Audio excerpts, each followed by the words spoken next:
학교 폭력을 전문적으로 예방 처리하기 위해 학폭 전담 경찰관 제도가 도입된 지 10년이 지났지만 그 숫자는 오히려 줄어드는 것으로 나타났습니다. 공무원 정원 제한에 묶인 경찰의 인력난 때문인데요. 송성환 기자의 단독 보도입니다. 학교 폭력 예방부터 피해 학생 보호, 가해 학생 선도까지 학폭 업무 전반을 돕는 학교 전담 경찰관. 최근 학교 현장에서 잇따른 사건 사고로 학폭과 생활지도 관련 규정이 강화되면서 역할이 커질 것으로 전망됩니다. 하지만 실제 운영은 기대에 미치지 못하고 있습니다.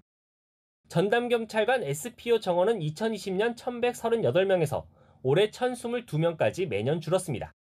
그마저도 정원을 채우지 못한 지역이 많아 실제 배치된 경찰관은 올해 985명에 그쳤습니다.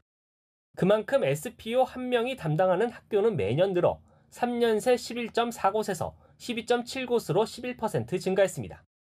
지역별로 충남이 SPO 1명이 16.1기 학교를 담당해 가장 많았고 이어 세종, 경북, 경남, 제주 등 순이었습니다. 특히 코로나 상황이 종료되면서 학폭 사례가 늘고 117 학폭 신고센터 접수 건수도 2년 새 50% 넘게 증가했습니다. 하지만 당분간 상황은 나아지지 않을 것으로 보입니다.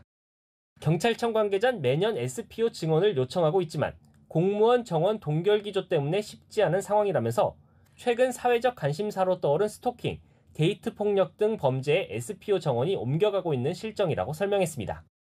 윤석열 대통령은 후보 당시 SPO 1명당 학교 수를 2곳까지 낮추겠다고 공약했고 경찰청 역시 SPO를 매년 1,000명씩 늘리는 방안을 대통령직 인수위에 보고했지만 국정과제론 채택되지 않았습니다.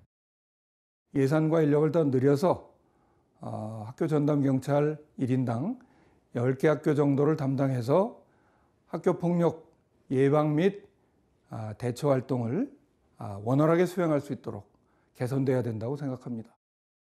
교육부는 최근 정순신 변호사 아들 사건을 계기로 학교 폭력 근절 대책을 마련했지만 가해 학생 처벌 위주로 SPO 관련 대책은 논의되지 못했습니다.